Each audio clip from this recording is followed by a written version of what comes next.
Radio Okitalk, Radio Okitalk, von Mensch zu Mensch. Welcome to Team Rabbit Hole edition 107 with Stephen Whybrow 5D Chess. Most welcome. Hello and thank you for having me. What's up, dude? Hopefully you're doing well.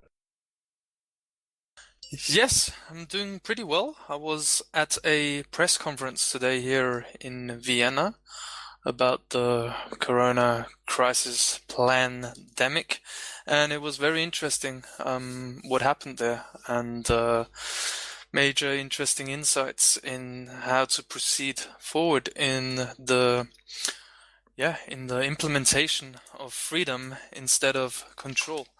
And that's basically what my day was all about today. Some very interesting people getting together, and I really liked the energy there. So yeah, I'm feeling really good today.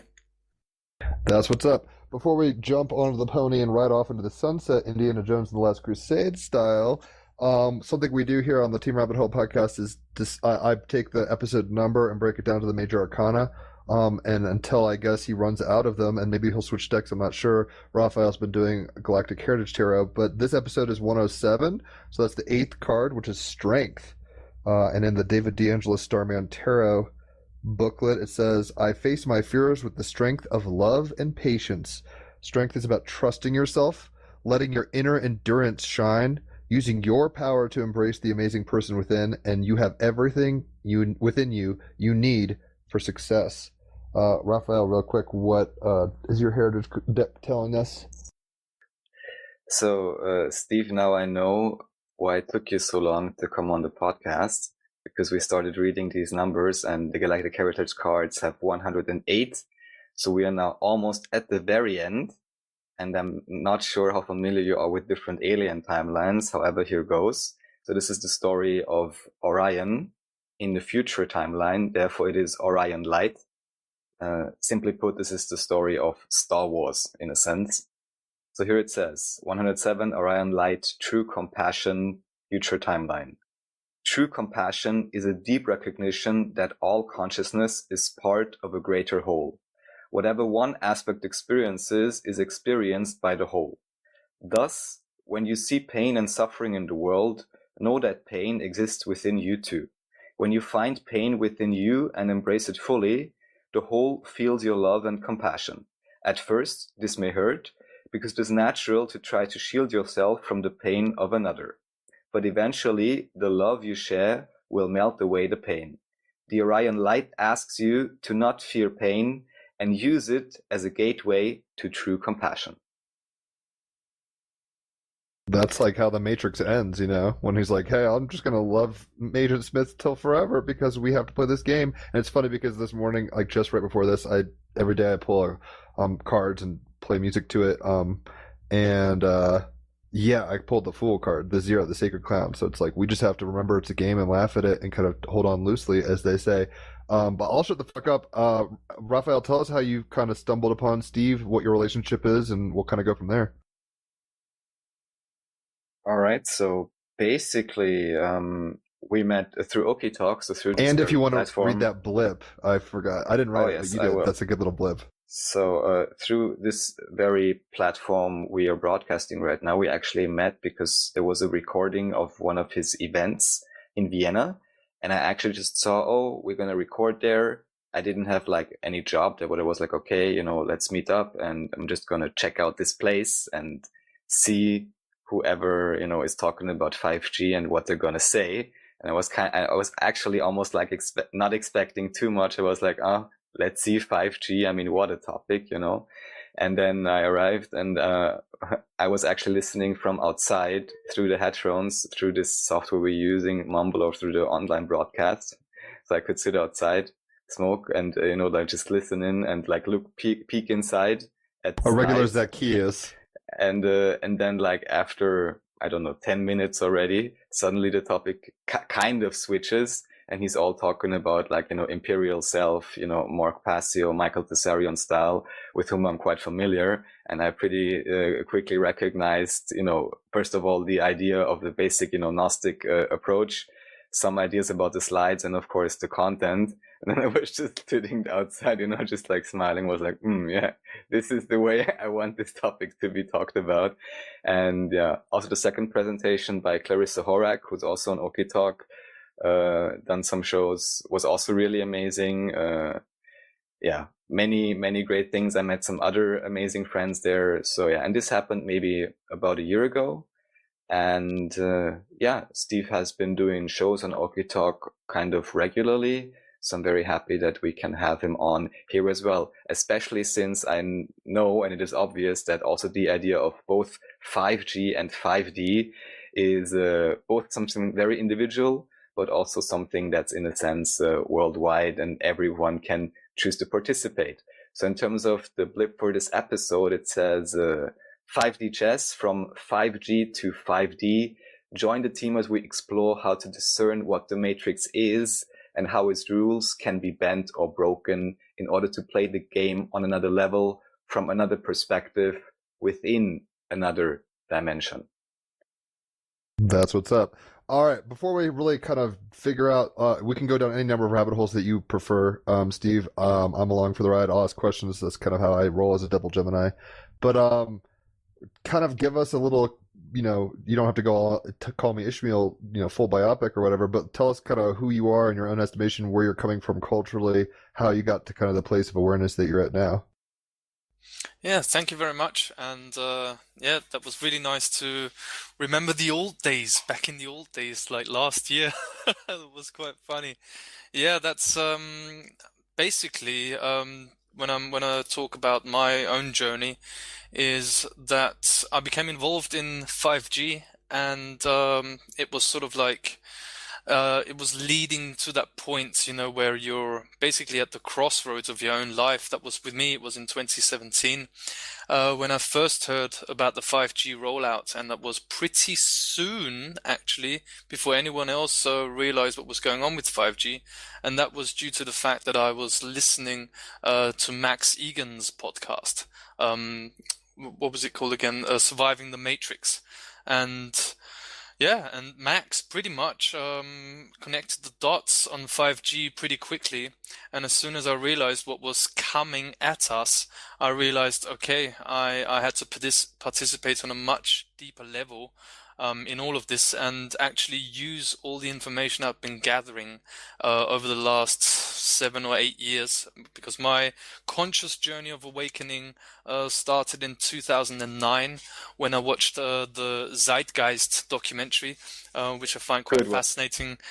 That a lot of people, that happens to a lot of people, that was what got them started, and that got me started on my journey. And as you are going along and researching all different sorts of topics, you realize more and more that it's about your own participation. That was my journey, that it's important that everyone participates. And with me, the major turning point in my life was in 2017, when I dropped basically everything that my system identity was building up to. You go through kindergarten to school and then to your studies, and you're sort of like living two lives. I was living two lives. I was, on the one hand, writing articles for a magazine next to my studies, and on the other hand, I was still living this life that I'm going to be a teacher of mathematics and history, and studying at the University of Vienna. And in 2017, I decided, okay, 1.5 years before I'm finishing this, I'm going to drop everything. And I know that when I drop everything and just listen to what the universe wants from me, and wants me to communicate through my channel, let's try this out. And up to that point in 2017, I had already been studying the nature of reality on a foundational level, due to the great work of David Icke. That's a great inspiration in my life, especially his really clear understanding, which a lot of people don't mention with David Icke's work. He gives a very, very good picture of how reality is an an interchanging act, that I'm interacting with reality, and it's this sea of frequencies that we're experiencing. And for me, very soon, I realized that was the most important information out there. And that's how I also embarked on it, because it was last year in 2019 in April, I started giving lectures on 5G. So I looked at the issue of 5G through the lens of the Hermetic principles and the nature of reality itself. So that's how I looked at the whole at the whole issue, and not stay stuck on the symptom level and describing what 5G is and how much of a weapons system it really is, but actually look at it from the perspective of what is it trying to teach us? What is the teaching function of it? And and it's been an unfolding ride, an unfolding journey, which got me to the place here right now. And it's all still unfolding right now, and I'm really excited to know what's next along this journey. That's what's up. I just watched Tron Legacy this week. I've seen it when it dropped back in 2010. Fascinating kind of simulation theory stuff. I'm wondering how you look at reality given your proclivities towards history and math, which aren't very, I mean, there's some overlap, but those are kind of disparate studies. What kind of, I mean, you could go off in any rabbit hole. We don't have to go long here. What was your shtick? I mean, were you looking at things in terms of like Mandelbrot patterning and Penrose tiling, or how were you looking at reality, and what kind of historical lenses were you appreciating mostly? Well, the way I look at it, and that was what David Icke gave a really clear description of, is that there's multiple levels of reality. It's like water, Water can be it can be flowing, and it can be ice, it can be gas, all these different ways that water can manifest, but they're all the same. It all comes back to the same base state of everything, which is frequencies. That's how I saw it. And it was just basically asking foundational questions again. And the most foundational question one can ask is to question the very environment that we are living in. And actually thinking like, okay, I used to perceive this as a solid place, with me being a solid human being, because I can touch myself and this feels pretty solid. But actually, is there more to this? And that's what I think was a really important penny in my life to drop. And that's also something that I focus on greatly in my work, is to make people realize that everything is based on the basis of frequencies and energy. And as the great quote from Nikola Tesla goes, if you look at the universe, look at it in terms of energy, frequency, and vibration. And that's where that's how I now perceive reality. I perceive reality right now from the basis that everything has a receiver-transmitter function.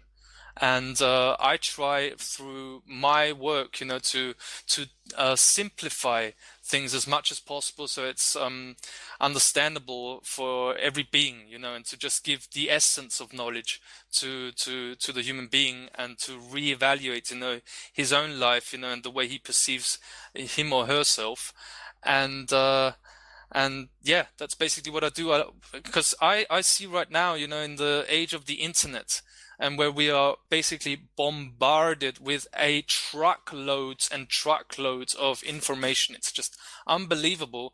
What my work focuses on is the distillation of information, and always asking the prime question: what is important information, and what is really important information, and really go deep into those levels where I personally know, after studying Satanism for 8 years and understanding that the rulers of this world are satanic priests that have a deep grasp of deep psychology and the workings of the human mind, and they use it for purposes of manipulation.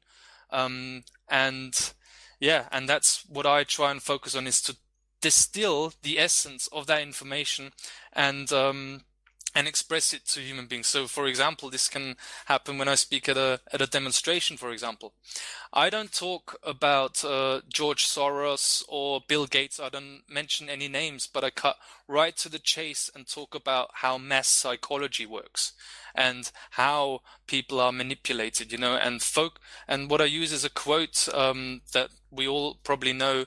Apparently, Voltaire said that if you want to know who rules over you, look at the people you're not allowed to criticize. And I rephrase that and I say, if you want to know what's really going on, look into the things that they tell you not to look into. And that's where I focus my work on, is to get a real grasp about what is termed occult knowledge and the esoteric arts, and which can be which is expressed in an hermetic understanding or in Gnostic understanding. There's multiple ways of looking at the same thing, and that's what I'm trying to put into a form right now, which suits the zeitgeist of the time we're living in right now.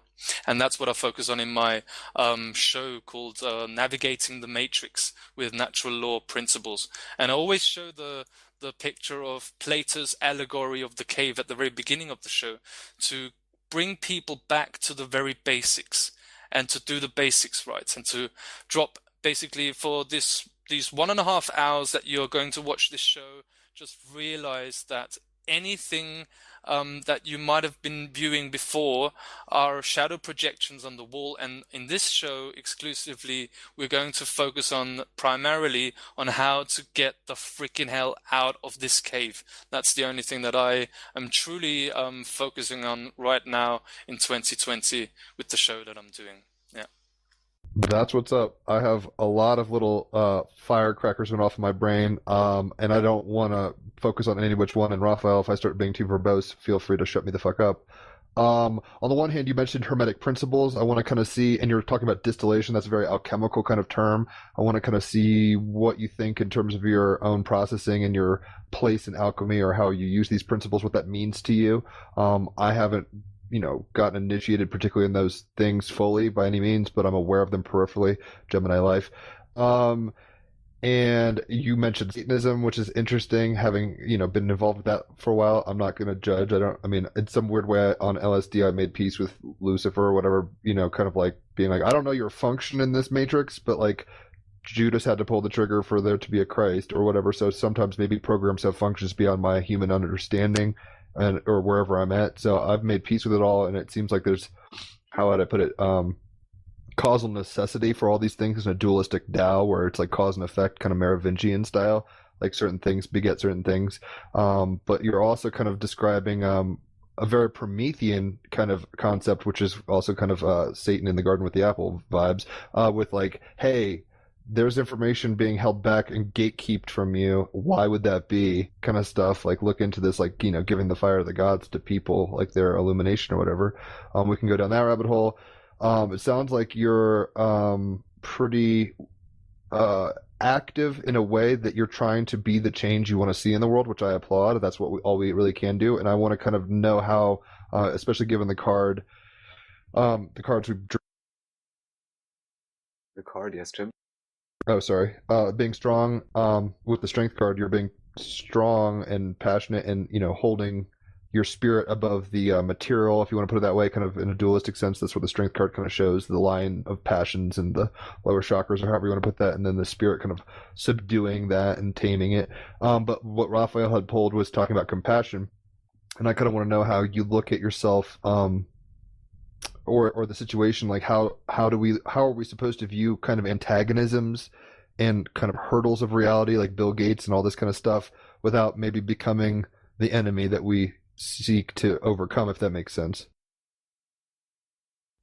Absolutely makes sense, and I love what you said here with the aspect of being at peace with Lucifer, and I'm totally with you on that. You see, and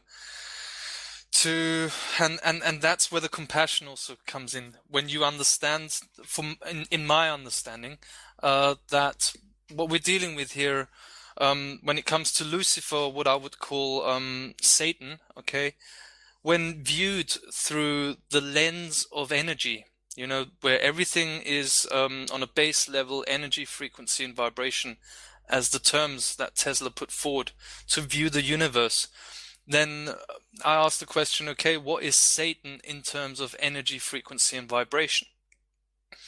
And when we're dealing with energy, when the energy flows, then energy flows. And it's a sort of an evolution that happens through us. We progress, our consciousness expands, when the energy is able to flow. And when it gets stuck, the energy, then the opposite of evolution happens, and that would be the involution. And I would describe Satan solely on an energetic level as the involutionary force. And there is nothing to really hate about Satan or give him a bad name, as is often given to it. But it is solely viewed through it in energetic terms, and also through the Hermetic tradition. It is just an understanding of how energies work on this dualistic realm that we occupy. And it is just the energy that is holding the growth of consciousness back for whatever reason. And yeah, the trick about that would be to see how our energy inside of our own self can flow again and not be in resonance with the energy of involution. And that can also be expressed, there's different traditions and there's different initiation systems. And for example, in numerological terms, the involutionary process, which is called, also goes by the name of Satan, can be expressed through the 6, and that's where we get the 666, for example, which is an expression of materialism in this understanding. Even in the not to cut you off, even in the number shape, it is an involving. It's going from the outside in a kind of inward fractal. It's funny that you're saying this. Exactly, and that's what I find so fascinating, because when you draw the 6, as you say, it involutes, and when you and it's so fascinating. There is no other number except the 9 and the 6, which are reflecting each other, and they're an inversion of each other. So when you get the 6, it involutes, and you get out of the involution through the 9, and then basically you have also the symbol of the paragraph when you look closely.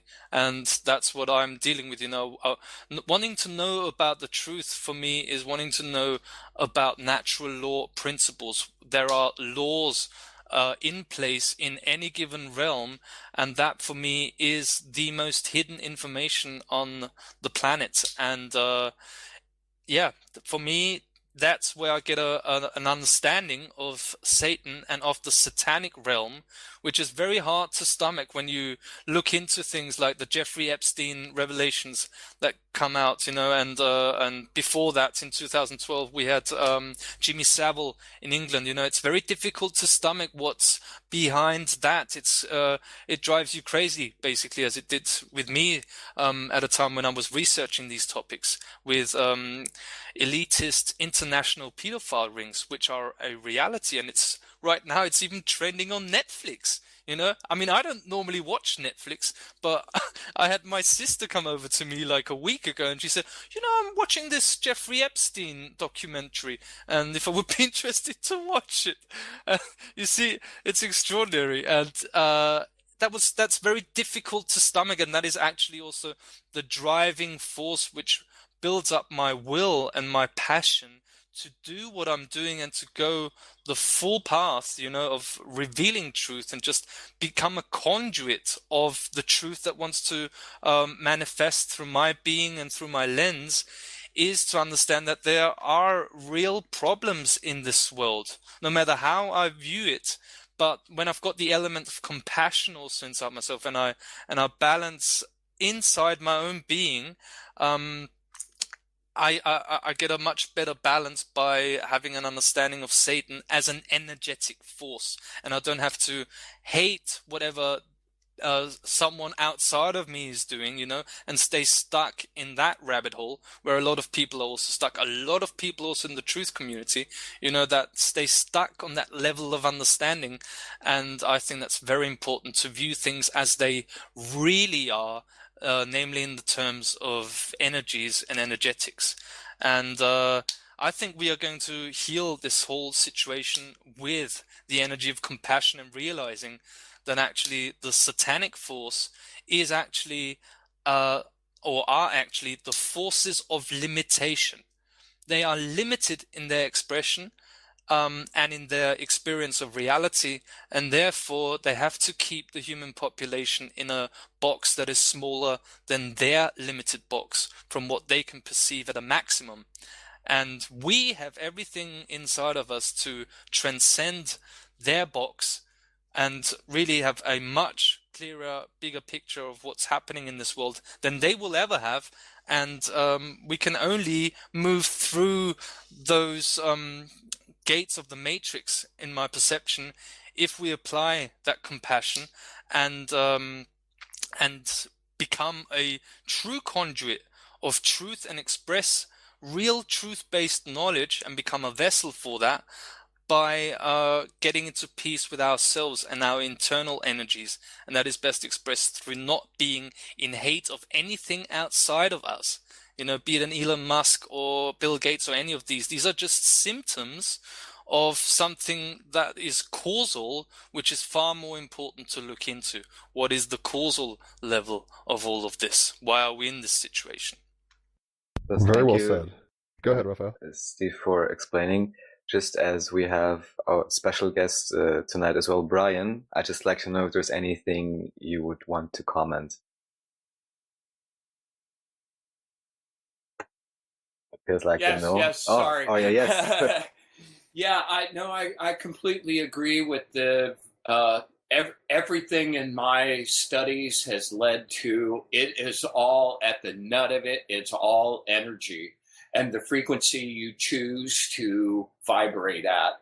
And there's going to be all kinds of energies all around us, everybody with their own mindsets and intents. But it is about energy, and the whole Luciferian description that you laid out, I couldn't agree more with my own experience and practice as well.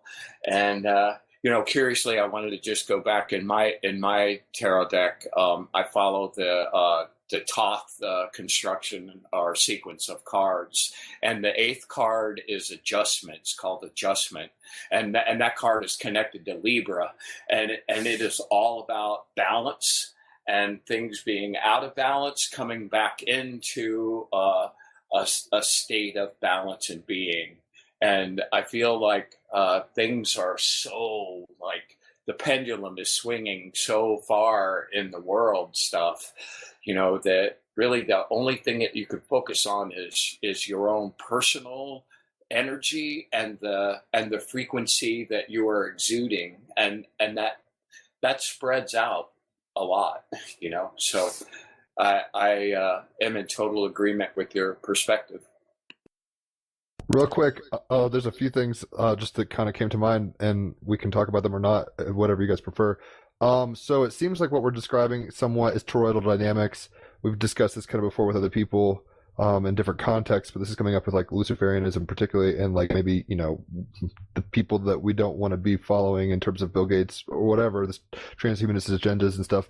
It doesn't surprise me that basically if you start going on this inward spiral to a degree, you're going to be self-oriented. It's about the monad of the self as opposed to the outward spiraling or whatever. So of course, in some weird way, it's highly logical that people will look at other individuals as like a means to an end in kind of a Machiavellian terms. And it doesn't really surprise me. Is that kind of what you're getting at? It sounds like. And then we've had, and we're going to have a special actually on the Emerald Tablets of Thoth at some point probably, but having listened to that audiobook twice now, it seems like and we're kind of getting into like like I said, the end of the Matrix movies where Neo is choosing to be an antithetical force to the Smith, who would kind of be an archon figure or very selfish kind of, dare I say, Luciferian kind of element of that story, where it's just worried and selfish and whatever. And it isn't about defeating it, because he can't.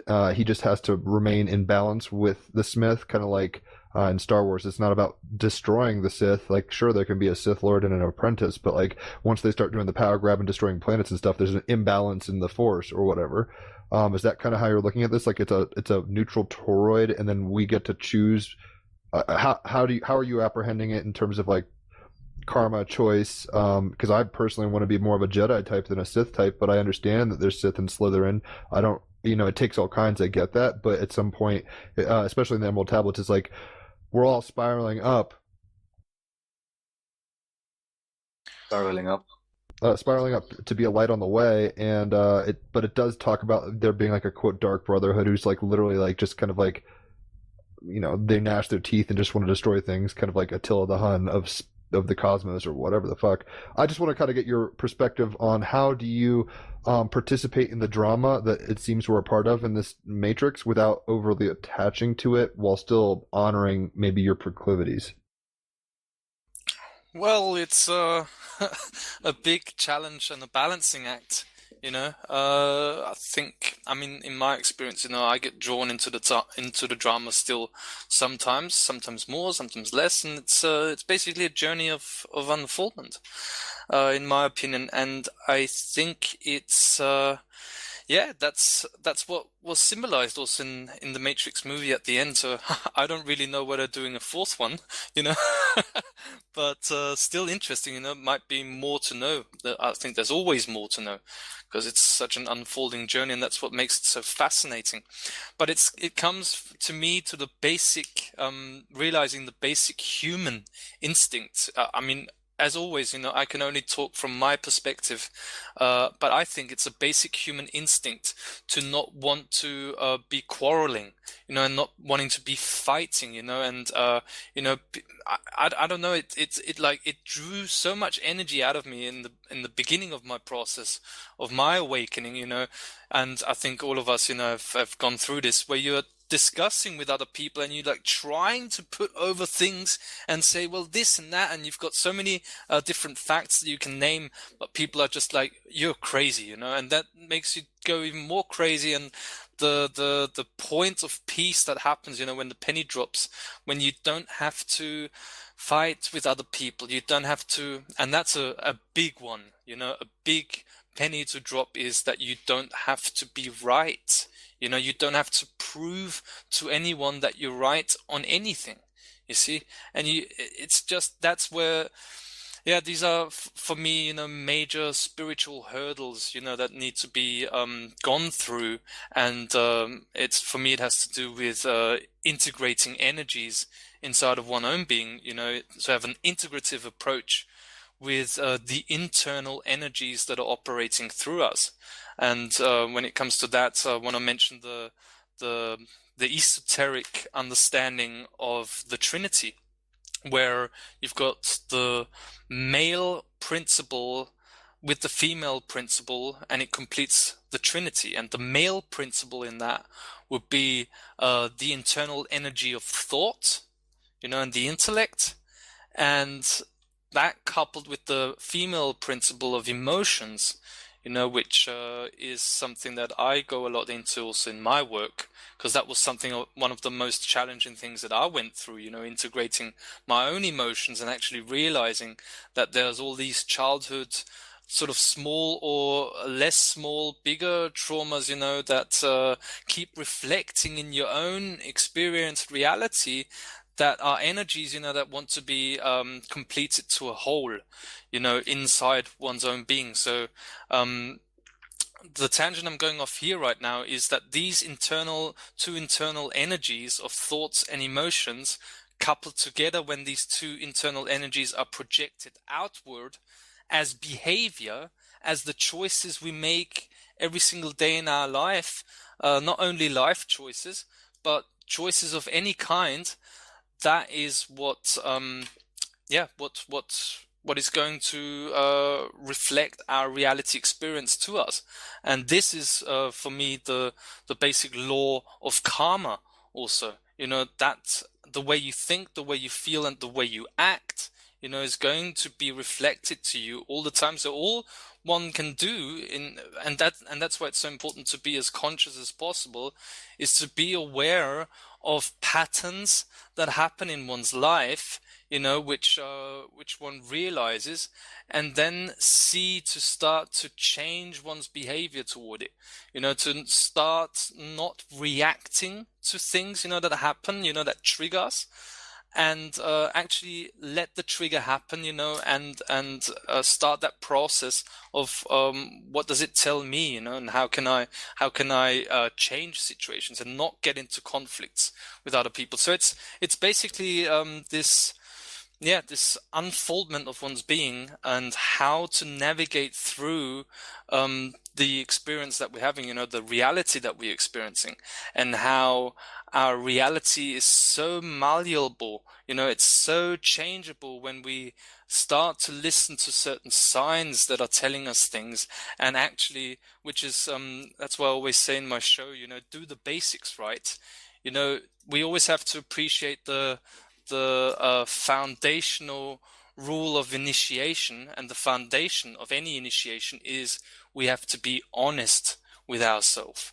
The most important thing along this journey is to be honest with ourselves, and always be or not always, but try to be as much as possible in a state of receivership, that we don't have to hold on to any perspective of reality that we might have right now, but let it unfold, like let untruths fall away if they turn out to not be as true as you thought they were, to let them go, and just just for me it's all explore. And I've sort of going off this tangent here right now a little bit. It's a rabbit hole. We're all about rabbit holes. It's all good. Exactly.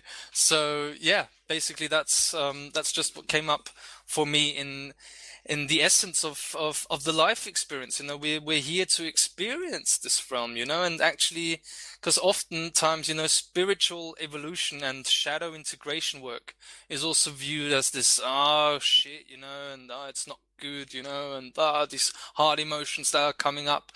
And yes, that happens. That's true. Jung's Red Book exploration for me was exactly that, and one of the most profound experiences of my life, and really was a spot where I came to terms and acceptance and peace of all those shadow things that were running around, kind of bubbling up, unexpectedly and in their own sort of mode, and that it kind of consolidated everything into one whole for me, which I think you're exactly right. Exactly, and that's where we just let it happen. And what really changed my journey, because shadow integration work can be quite deep, and then it's a bit more difficult, to have this light version of yourself also that balances, the depth of integrating, traumatic experiences, and to have that light energy inside of you again, is when you start viewing this whole process, as a great gift, as a great journey, and viewing the world and the experience we're having through the eyes of a child again. And that, for me, the whole shadow integration work, for me, is sort of like an integration also of the inner child and the energies of the inner child. And that's, for me, where life becomes an adventure again. And that's what I love so much about it, to view it through that lens. It's very healing for me personally. Amen. The sun right now is in Gemini and the moon is in Aquarius, which kind of further emphasizes the point of like we should be curious and playful, but also wise as serpents, gentle as doves kind of thing. When the intro, I don't know what that was from, Raphael, the audio clip, it might have, a film or something it sounded like, but talking about the kingdom of God is within, it's like, one of the things Jesus was all about was like, the kingdom belongs to children. Like, be like kids. Like, you can't while your way. I mean, that's the Fool card, right? Where it's like you can get to a high level and then you punctuate back to this reset mode where but you hold on loosely and you play with it. I think what you're saying is very profound and important, because in some way it seems, and I'm not sure how you guys feel about this, if it's a democratized experience and everybody, I think of it more of as a bell curve. Maybe some people have incarnated or whatever and will never try to integrate their shadow, and they're just kind of, in the Matrix defending the system, and they don't care. Kind of like Morpheus is like, they're born into a prison. They don't care. They want to be there. Don't sweat it. You might actually damage them or yourself trying to unplug them. You kind of have to worry about what I'm getting at with this is like when you do the inner work there, for some, I'm not, maybe it's for everybody, but from my perspective, it seems like some people choose to initiate and do the inner alchemy and processing and shadow work, like you're saying, and then you come to this integrated point where you have a left hand and a right hand, and you're trying to do the middle path thing with balance or whatever, being aware of both, but probably not leaning one way or the other too much, or at least kind of like riding a bike, you like lean one way and then lean the other way, and kind of like that graceful falling of the bike ride with momentum. But when you get to, and the journey's never over. It's like an Ouroboros, like you were talking about Plato's cave kind of at the very beginning. It seems like there's an infinite regression of Plato's caves, kind of like Inception or something, where it's like we get through one, we do our shadow work, whatever, we come to this point, and then all of a sudden we're alchemizing internal processes as outward manifestations, which was always the case anyway. But when you think you get to a level and you're like, oh, I'm a blue belt now, yay, I'm cool. It's like, no, there's more belts to do. So it's like you kind of learn to tame your demons and listen to your better angels or whatever the fuck. And then you get to this point where like it's not finished, but like the work kind of kind of, what's the word? It kind of inverts from within to without or something. So now, for example, we've talked about this, and I'm not sure if this triggered you, Raphael, but what we're kind of talking about seems a little like the Manly B. Hall angel Satan quote. Maybe we'll read that later, maybe not, but where it's like, all these things that all these stumbling blocks and involutive forces and things like that you overcome eventually.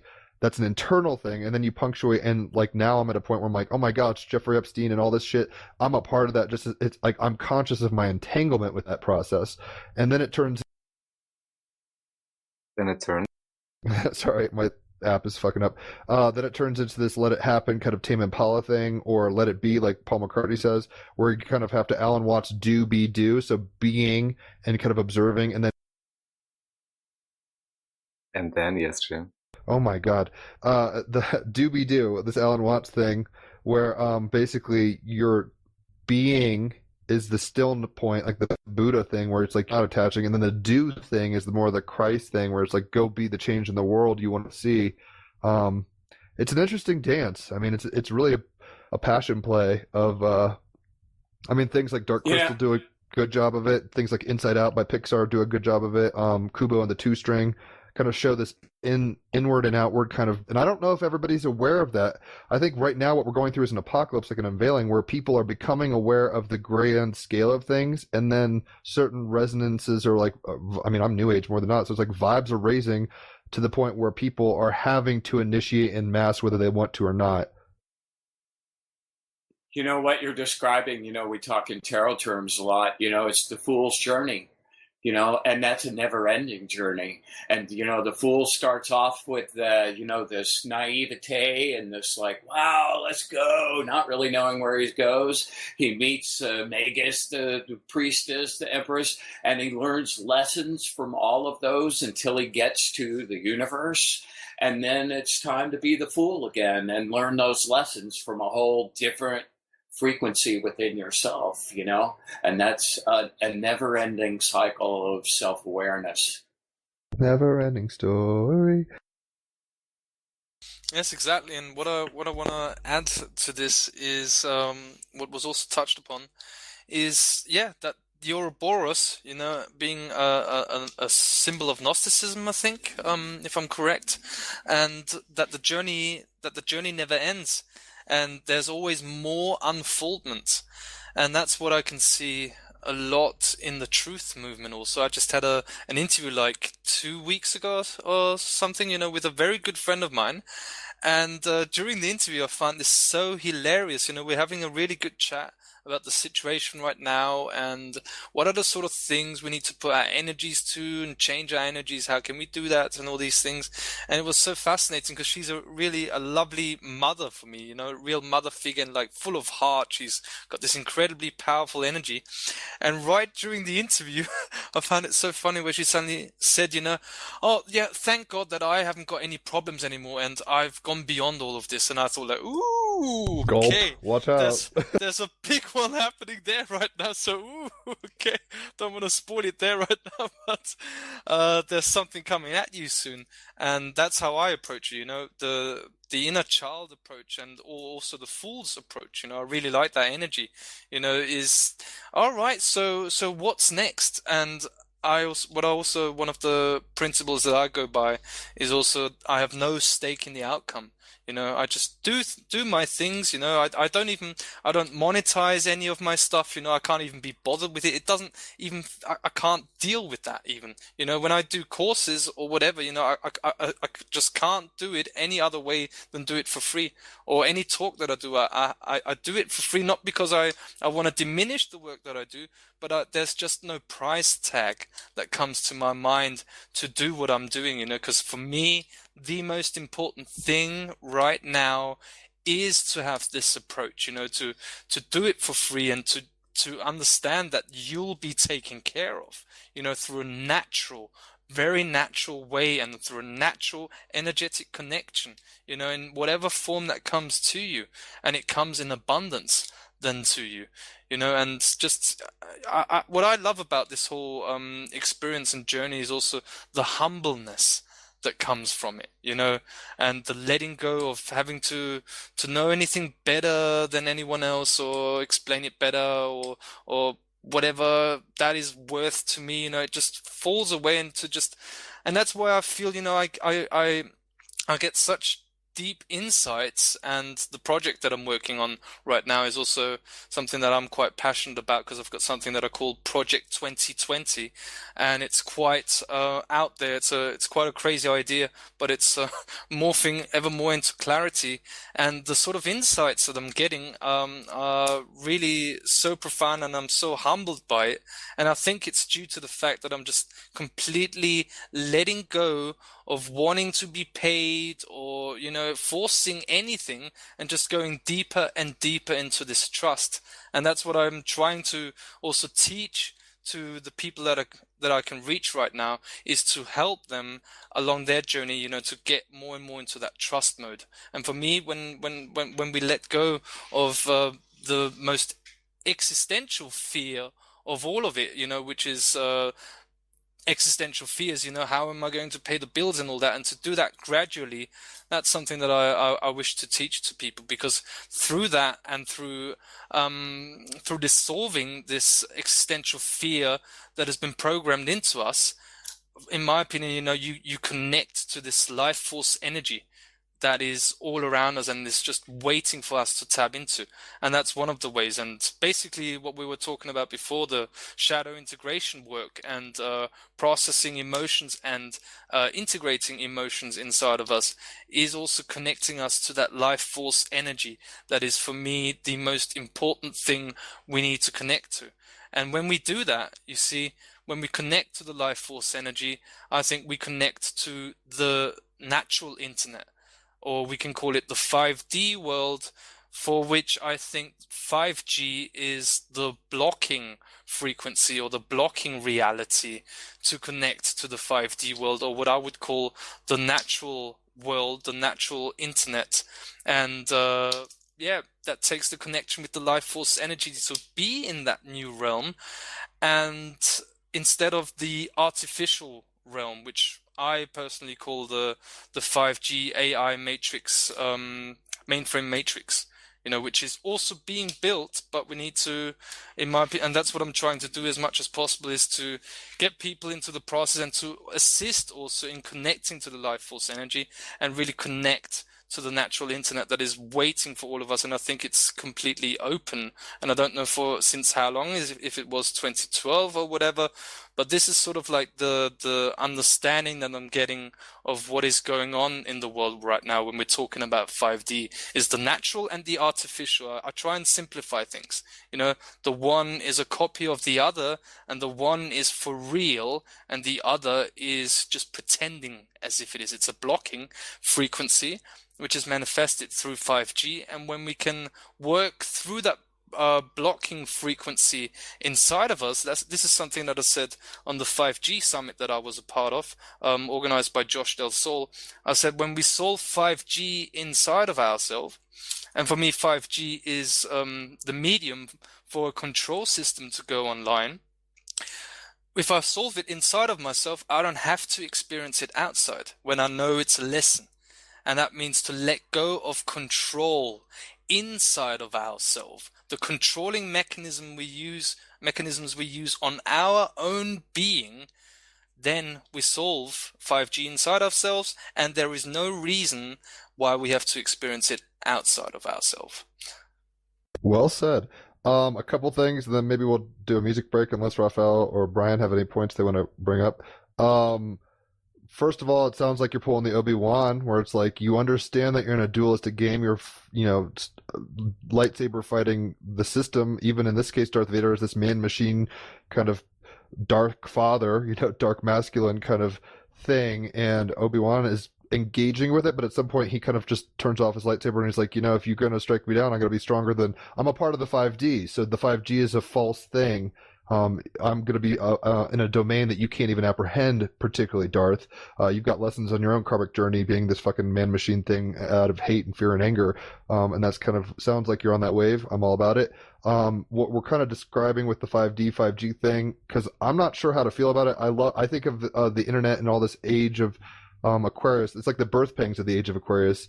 We're not there yet, but the internet is definitely a baby kicking on the tummy of the Aeon shift.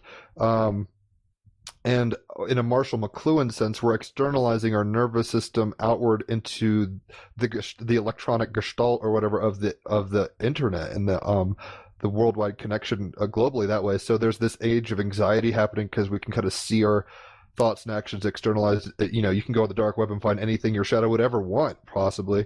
I've never actually done that because I just don't want to. It seems like a horrifying rabbit hole, but you can also find psychedelics on the dark web, and also, it's a tool or whatever. But anyway, it reminds me I'm not a Kabbalist. I haven't gone much into that. It's always appealed to me, but it's just a jargon system that I don't know much about. But this sounds like what we're talking about with 5D. 5G is the Sephiroth or the 5D, where it's like real emanations from the Ein Sof, and this is like a spiritual hardware that we can play with, like in terms of our spirit, in our minds, and our bodies. And then the Klipot, I guess, is this inverted tree thing where it's a copy of the Sephiroth, the Klipot. It's not an actual thing itself. It's a replication. It's an attempt at being the Sephiroth or whatever. But like I said, I'm not a Kabbalist. If you guys have any insights on that, feel free to spit. And then the other thing, what you're kind of saying is, Jesus was always like, consider the lilies, consider the birds. It's like, you're going to be provided for. Like, you're always being provided for. And then there's lessons within our kind of consternation and like fighting against the grace that always abounds or whatever. And those are our personal lessons.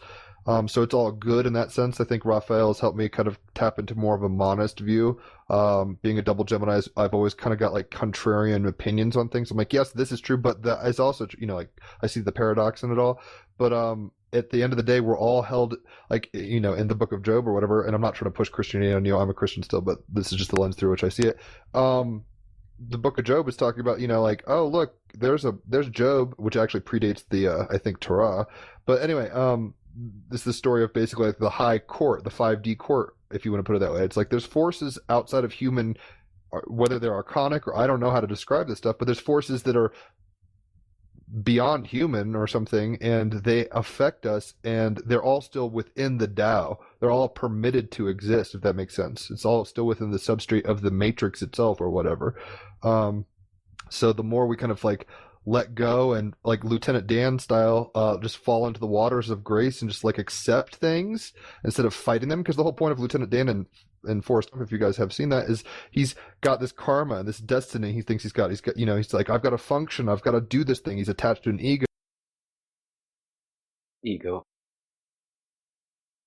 an ego. Sorry, my thumb keeps. I think it's my phone. I gotta get a new phone. It seems like I've been doing so many of these interviews that like the where I press on the screen is like starting to get insensitive or something. But so Lieutenant Dan is tripping out because he's got ego attachments and karma and all this shit. And then at some point it's kind of like a psalm in the sense like it's okay to angrily shout at God and like let your anger out and stuff. Like God can handle that.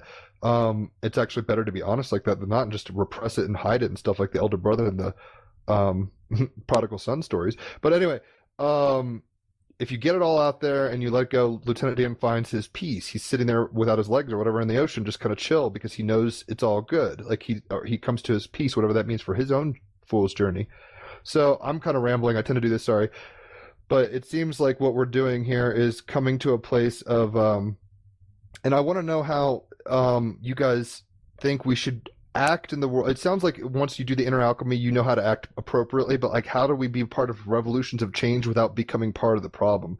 I think that's what we're seeing in America is a lot of people who are being instigated to anger, which is righteous anger, but they're probably, you know what I'm saying? Like, it's like we don't want to have a French or Chinese revolution. Revolution, yes. Maybe Steve. Yeah, go ahead.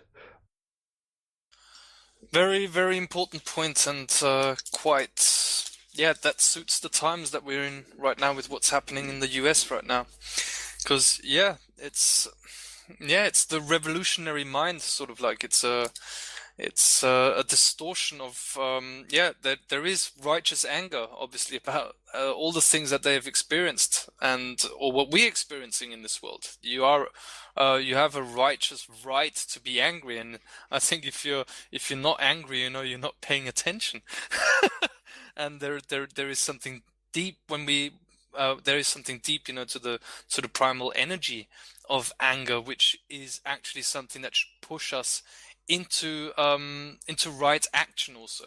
But anger, when it's not properly processed, and when people are still in a state of ignorance and don't really know what's going on, that is then expressed through all sorts of things.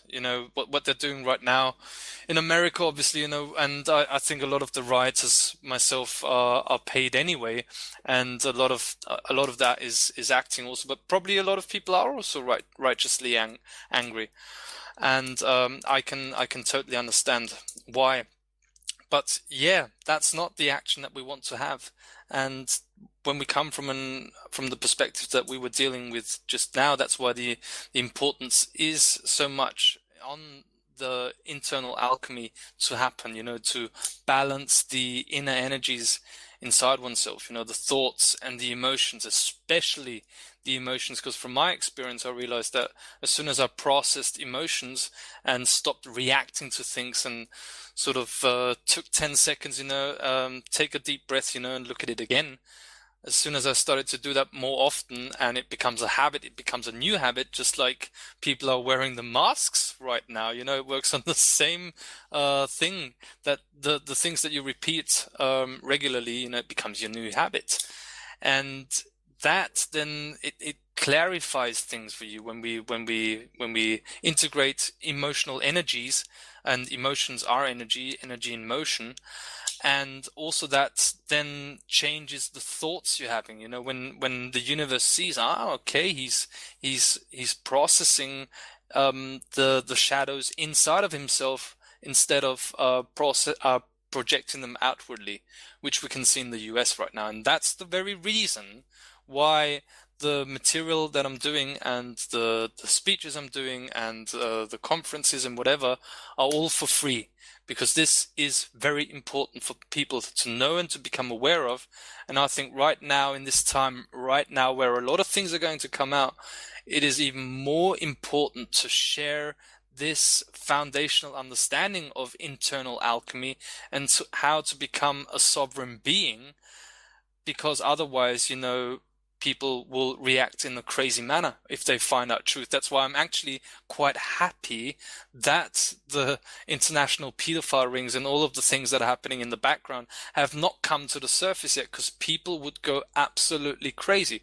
They'd lose their mind, and that's why I'm sort of like in a race of time, although I'm actually not. Everything's unfolding in the way it needs to unfold. but I see it as, I just know that it's fundamentally important to share these fundamental understandings and workings of the human psyche right now, and the way to deal with emotions, and how, because the people, they project their anger, in my opinion. Why?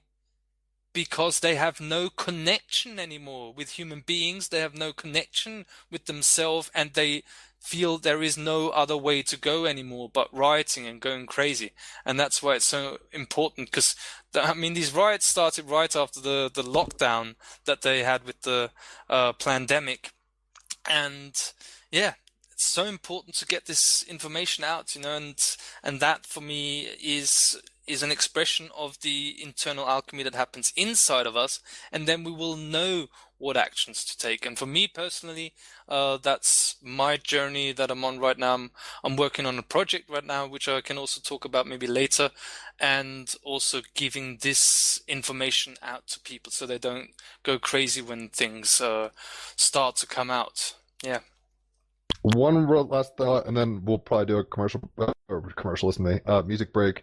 But what we're kind of discussing is, because it's like, it's for better or worse, the riddle of the Sphinx is like, we're in the image of God, and we're like this, spirit of Gnostic flame in the body, but we're still animals to a point, and we have to transcend that fear, because fear leads to hate, hate leads to anger, anger to the dark side stuffs. I think people, kind of like when you cage an animal or something, it starts pissing and shitting and biting and stuff, and people have become aware of the cage they're in, and they're raging against the machine and the blocking, all this stuff. And that it's not on, how would I put this? It's predictable, I guess. I don't even know how to put it. Like, it's not, I could see why it's happening, but in some way, and I want to get your guys' opinion, and then we can do a break.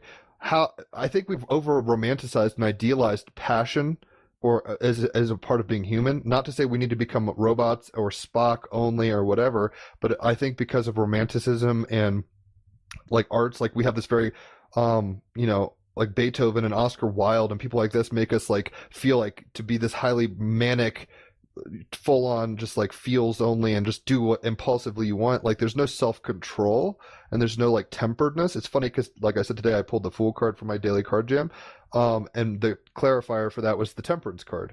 So it's like, yes, we need to play, hold on loosely and all this stuff, but like the Temperance card is about like perfect alchemy in a sense. It's like the balance of all the elements, the balance between the mundane and the spiritual, whatever. It's like this perfect zenith point or whatever. It's the highest kind of psychological,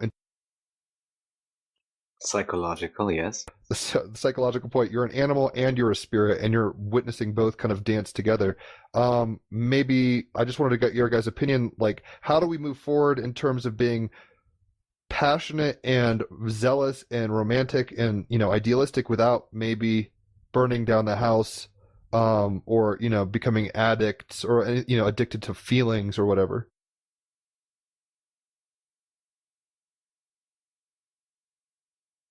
Who wants to be first, huh? Well, I don't know if there's a right answer. That's where I'm at with my thing, where I'm just looking around and it's I think my definition of passion is slightly different than yours, and I think that passion, or any emotion out of control and left to be its own focus, is not something that you can find balance with. But I think that passion towards truth and finding your own truth is the fuel for that endeavor, and it serves me really, really well, whether I'm doing art or magic or. Well, you're talking more about joy. I mean, more like the passions in a Plato sense, I'm with like talking about the Chariot card. I'm talking about passion and an undiluted desire to move towards something.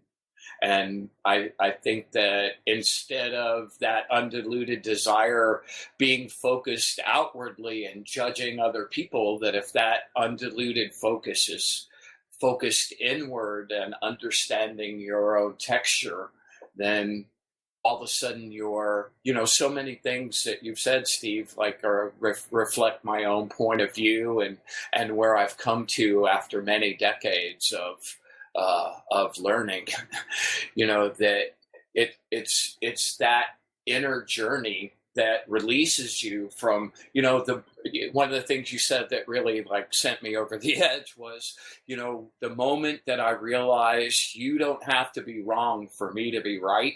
And I stopped being in a conflict, you know, scenario with other people and demanding that they think the way just releasing that energy, that point of view freed so much energy. That allows such a transcendence. Oh my God. And to be able to use that energy for a positive flow instead of something that consumes itself was a really great revelation.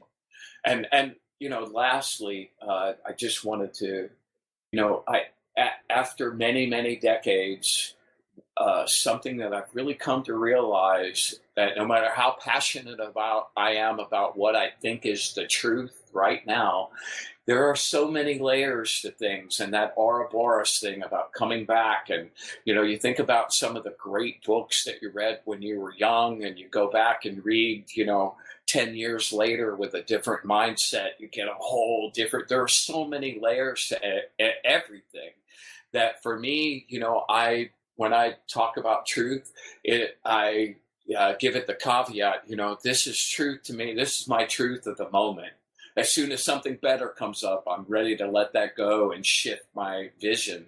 But, you know, it's the truth of the moment and not necessarily a universal forever truth, you know, and you keep adding layers and layers and layers, and you realize how that shifts over time, you know.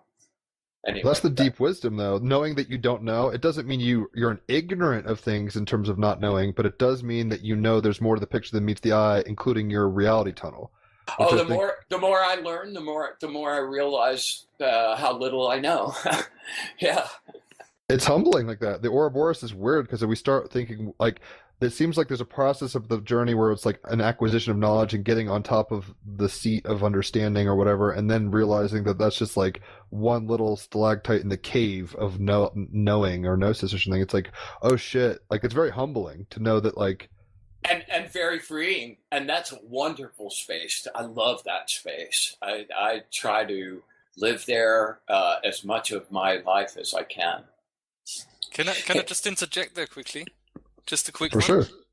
Because yes, and it's the humbleness that comes in, where you realize there is something so grand, and it's such an adventure to find out and have that passion, you know, that fire inside of you towards truth. And you know, I'm double areas, by the way.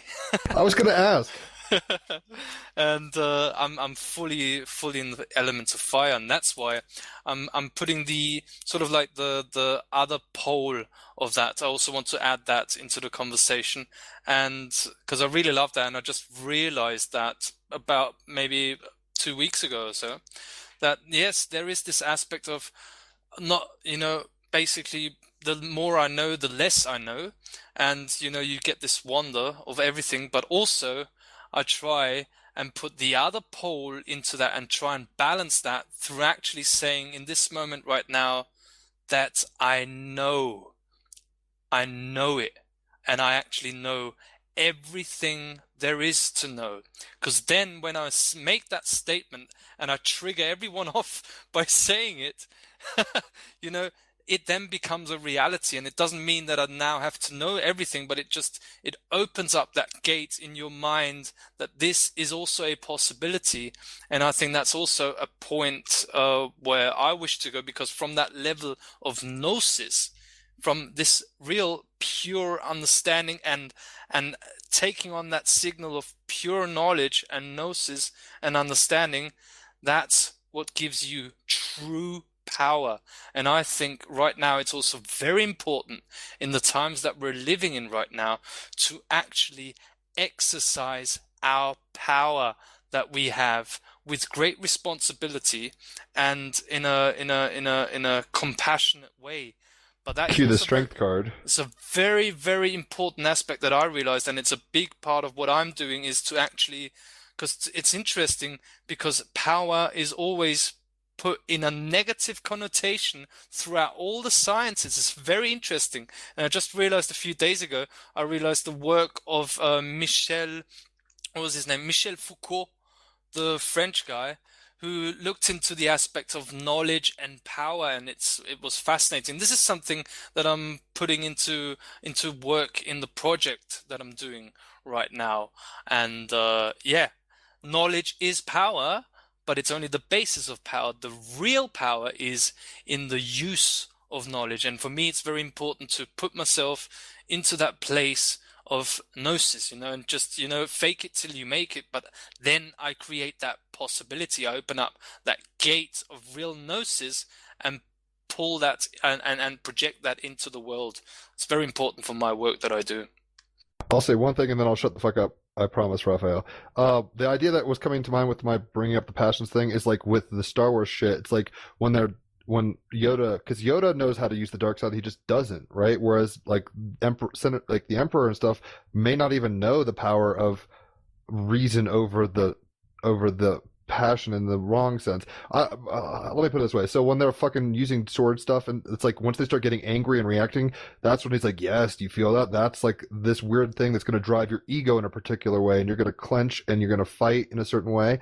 And I think what I was kind of getting at in a weird off-handed way, and I don't know how right I am on this, I don't know, that's what I was asking. The Chariot card, like the Lover's card happens, that's true passion, that's Kundalini rising through Shiva Shakti interplay and the polarities and, orgasmic joy and like all this awesome passion shit. But then the challenge of the Chariot card, which is the next card, is having reason over the appetites and the passions in a Plato sense, where it's like these are real and you can use them for yourself to the highest levels, like what you were saying, Brian, like they can actually drive you forward in a very good way, I would say, right? And but at some point, like they become almost, there's not a danger, but like what I'm seeing is like in Star Wars, like clear your mind of certain like animalistic passions, because if you let that kind of part of you rise, you're just going to start swashbuckling like crazy, like Luke does in Return of the Jedi, and that's why he gets defeated almost, and it has to resort to Darth Vader's moment of clarity to not destroy him, because he essentially lost his own inner battle. He turned over to the passion of anger or whatever fully, if that makes any sense. But bottom line, it sounds, and I want to get into some of the projects you're working on and discuss that obviously more, so maybe we should take a little music break. Steve, you want to reply first? Okay, yeah. Highest passion, truest joy, with no expectations. It sounds like you're doing the Bashar thing real well. Yeah, that's wonderful. And right now, I must say, I don't really have anything to add to that. I just want to let it simmer with that right now. That's nice. Word. Well, just ironically, I picked a Prodigy song called Firestarter. We should be having that inner mounting flame tapped into. It's not a bad thing. We shouldn't quell it, but we should know it and tame it like a lightsaber. It can cut off your hand just as much as it can open a door. Welcome back to Team Rabbit Hole Edition 107 with Steve Whybrow, 5D Chess, and special guest Brian Lahr, as well as the ever-present Brother Jim. Well, guys, or mostly, I guess, Steve, what is there left to say from your point of view? Raphael, I'm sorry. I regretfully have to skate out the door for something else I had committed to this afternoon. So I just wanted to thank all of you for letting me participate. I super enjoyed the rap and just encourage all of you to just keep the good work going. And thank you very, very much. That's what's up, Brian. Looking Thank you, forward to Brian. getting your angel deck in the mail, and love you, dude. You too, man. See you guys soon. Thanks, Steve. Later. Thanks a lot, Brian, for that. Excellent. And, yeah. What else is there to say? There is so much still to say, and there will always be more than enough to say. It's just never ending. But I really like the way the conversation has gone now, because it really epitomizes for me the Gnostic approach, the way I see it. The Gnostic approach, which is to start from the basis and expand outward. To say the most important things for me right now, which are on my mind, and to not hold anything back. That's something that is the part of being a revealer in my understanding, a revealer of occult knowledge, of ancient wisdom, instead of using that knowledge, for manipulation purposes, but using it for purposes of manifestation, and maneuvering ourselves through these times, which are very intense. And I think it's very important that we support each other through these times, and we always get a much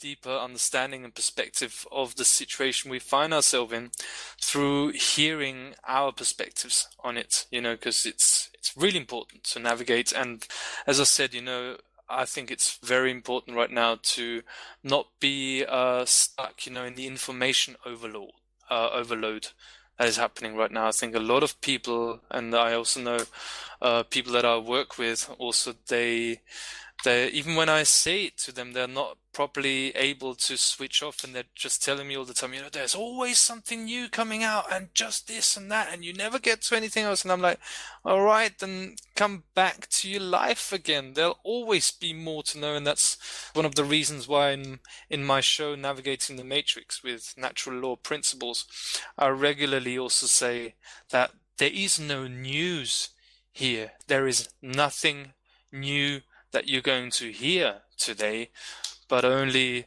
focus on the basics and sort of like, looking at things from a completely different perspective and from a foundational perspective. And I find that it really helps me, myself, in my compass being tuned to the right direction and with the right variables when I do these shows, because as I'm giving that forward to other people, the work that I'm doing, I'm also anchoring my own being in these basic principles, and it really, really helps me from each day to day, to navigate through this crazy place as it is right now. But it's a very traumatized place, the world right now. And I really love what Mark Passio said in an interview he did with Alex Jones like 2 weeks ago, when he said that basically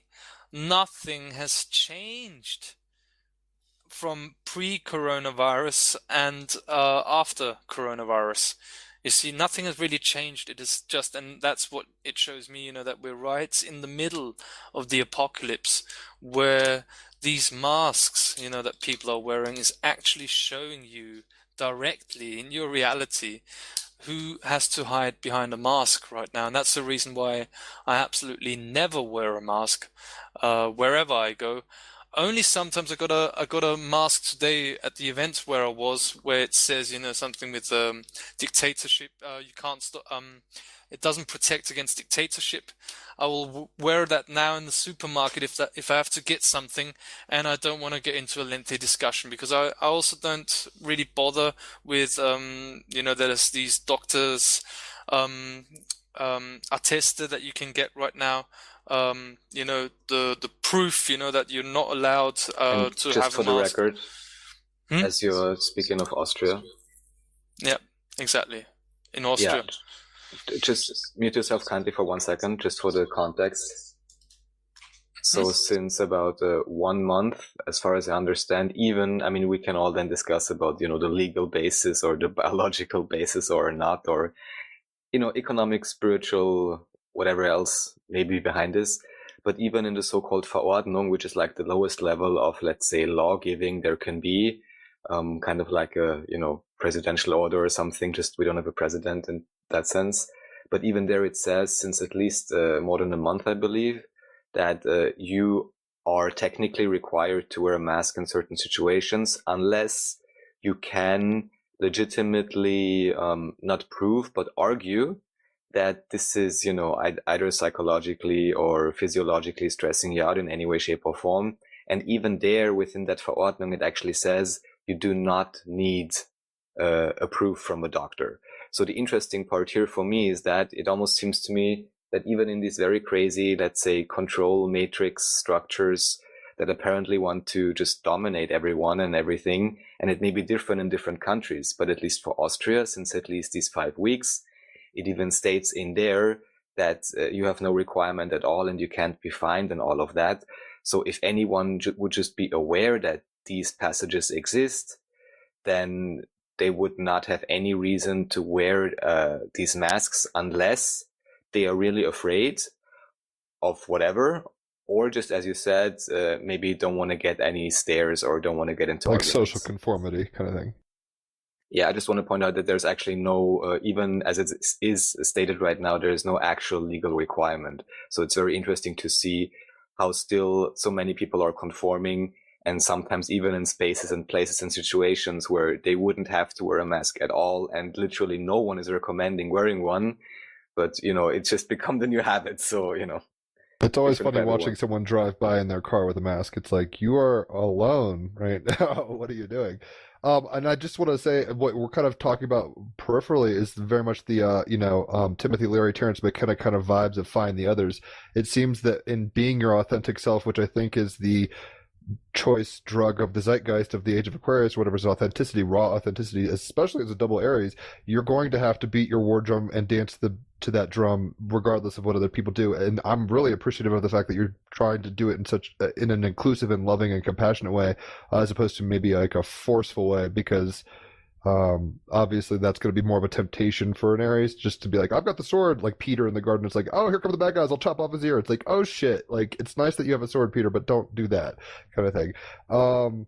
Anyway, I'm very curious in terms of, I mean, I didn't realize you had a show because I'm friends with you on Facebook, but that's because Raphael said to get you on here. Raphael, is this the guy who is having the Orion Dream connections, or is that somebody else? And I'm very curious kind of the platform history, what you're up to, how you see your individual self in the movement, like what you see for yourself in the, given the, and how you're adapting to social kind of restrictions and stuff like that.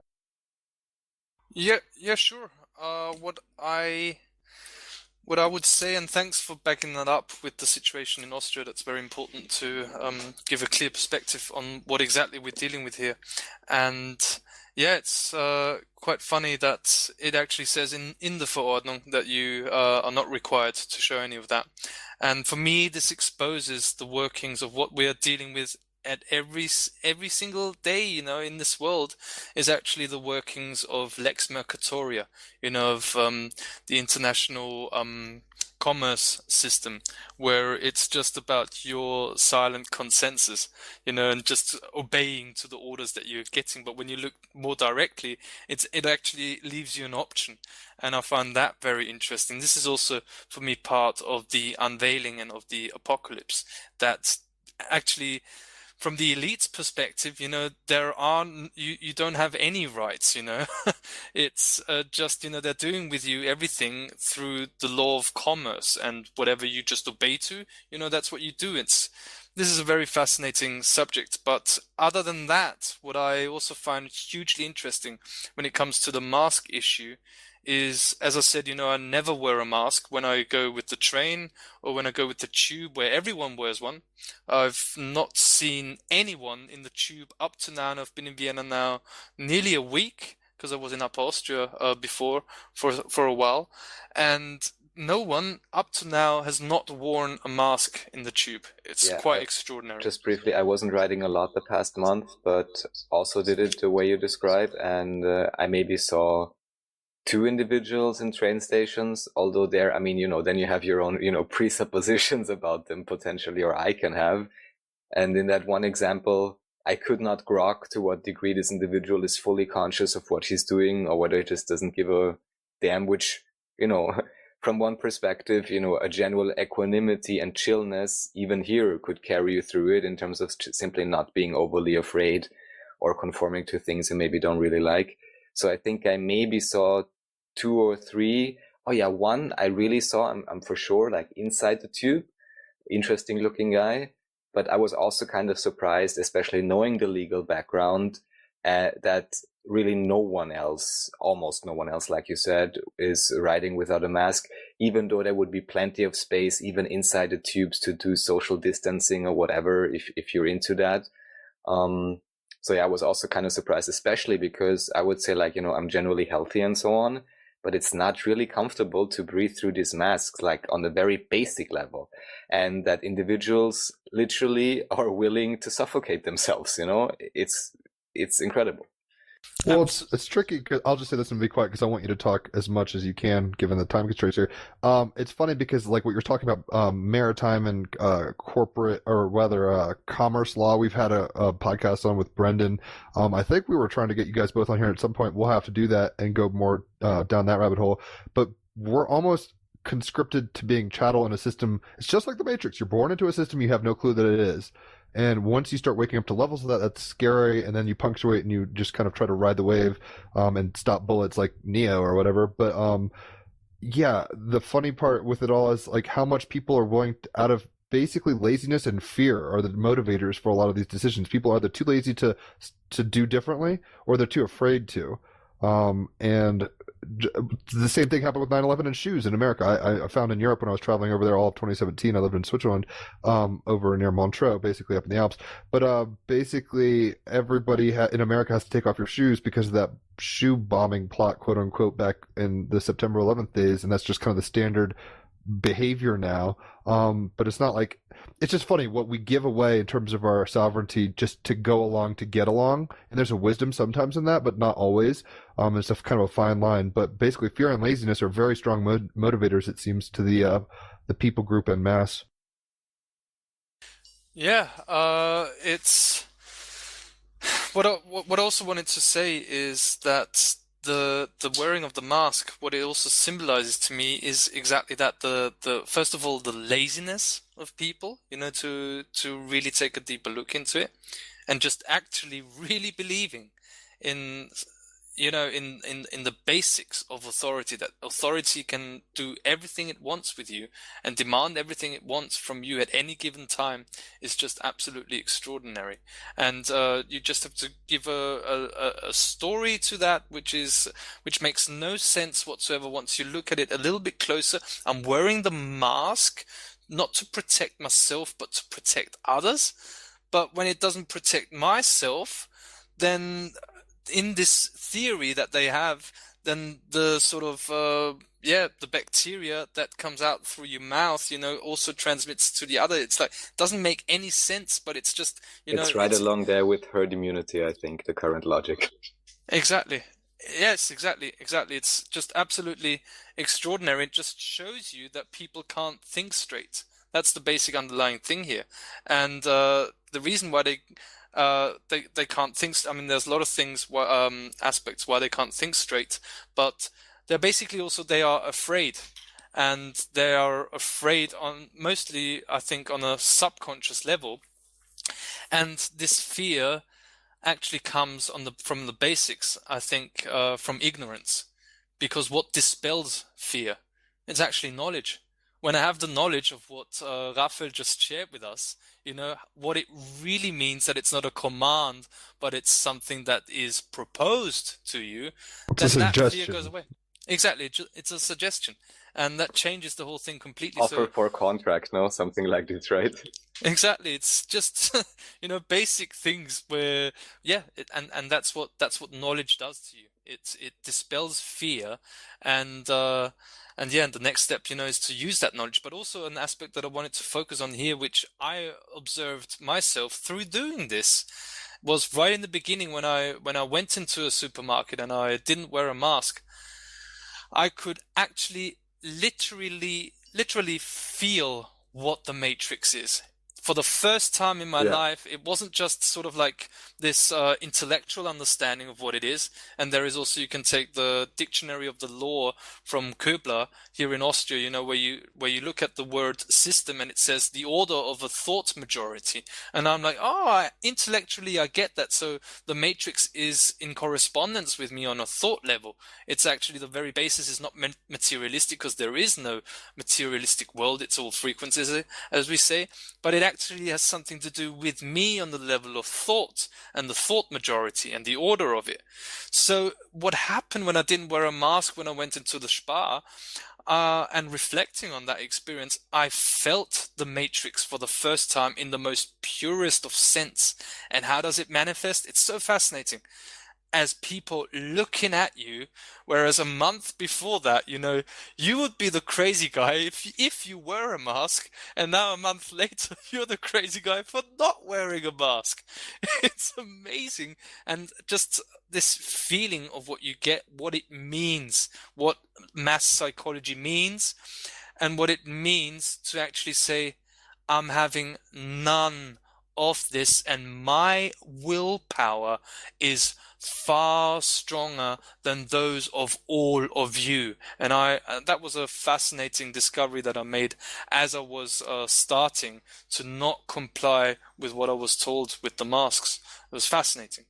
What's hard Thank for you. me is we have to go to the store and wear masks here. Like I can't go in the store without it, so I kind of have to submit at that level. But two things, and I'll shut up because I think we're done.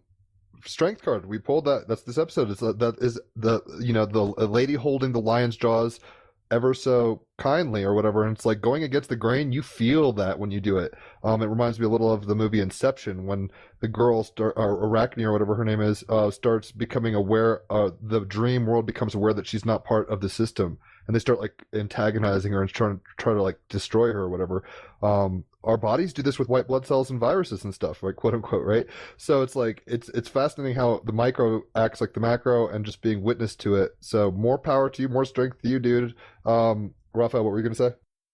Just where there is a will, there is a way. Probably do research on the legal system and, talk with the store manager and so on. Or, you can get food from other places. I'm just saying there is always a path to be found if one wills, just as Steve explained. Thank you for that example you've given. I think it sums it up quite nicely. And yeah, already very much looking forward to the next installment, or let's say upgrade. Steve, anything that you'd like to mention in closing? Yeah, just to sort of like focus on this very aspect of will and willpower, because that's what I think is the force that moves all things. It's this example, with the mask. It's beautiful, because you can actually feel your environment trying to tell you have to conform, and you realize, oh no, I don't. And that gives you all the power that you need. The universe opens up because your willpower, and you're showing, and that's putting the Trinity into action. You're completing the Trinity. The number one thing one needs to learn at school, this should be the number one thing, not knowledge is power. The use of knowledge exclusively is the biggest power that you can have. And it shows you that when my willpower is stronger than my environment, then my will be reflected, and I can change the whole game. And if we all do that, we are changing the whole game through the understanding of the simplicity of the truth. And that's what I wanted to focus on at the end of this wonderful episode. It's been wonderful to speak with you guys, and I'm looking forward to the next round of that. Most Thank you, Steve. definitely. Thank you, Jim.